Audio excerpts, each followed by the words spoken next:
Look, first of all, I think I saw the video. I think it was half in jest. Uh, 90 hours a week is about 7 days a week. It's about 12 and a half hours a day.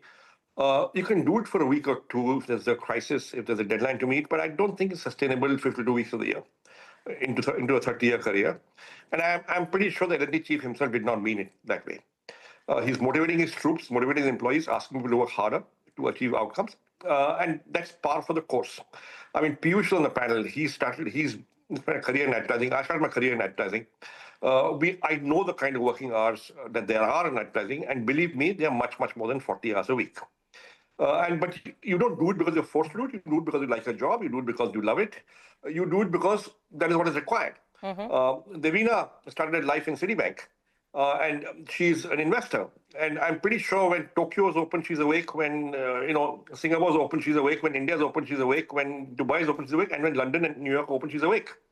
So I'm not sure where this is coming from, but I would not be outraged. I would, say, yeah, fine. It's part of life. It's fine. It's part of life. In a bit, we'll actually throw to a soundbite because I was just speaking with Mr. Rajiv Bajaj on the matter, and he took a far more sort of human approach to it, and very, very different view to what Mr. Murthy and what Mr. Subramaniam have expressed. But let's ask Devina. Devina, like Sanjeev is saying, you track markets pretty much around the world. You interact with investors. But is it that difficult to switch off? Do professions like finance and of course media, we know how media works, Piyush with advertising. I mean, these sort of industries aside, but even things like finance or technology services, is it really important to work 70 hours, 80 hours or 90 hours? I don't think so. And I don't think, all studies will show that you cannot work productively for 70 or 90 hours a week every week.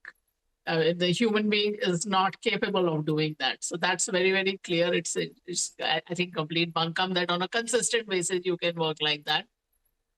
So you have to prioritize what is important. Yes, at the beginning stage of your career, you have to put in long hours, not so much in office. I'm not a believer in this, which was my employer Citibank's culture of just remaining at the desk for till 9 or till 8. But I found most people would waste time during the day and then show up just to show their bosses they were at their desk. So that is not a culture that I've ever encouraged in my organization.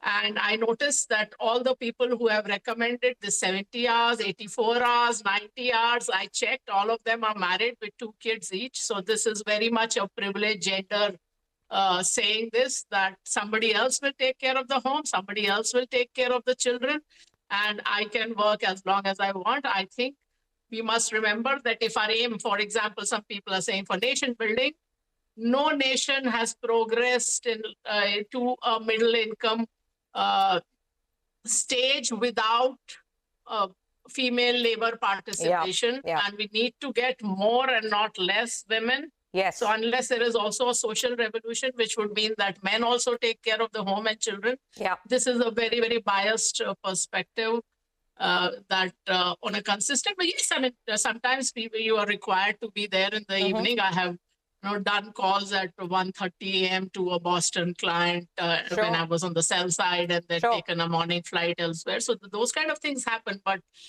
if every week you expect people to be at their desks for that long, it's not productive.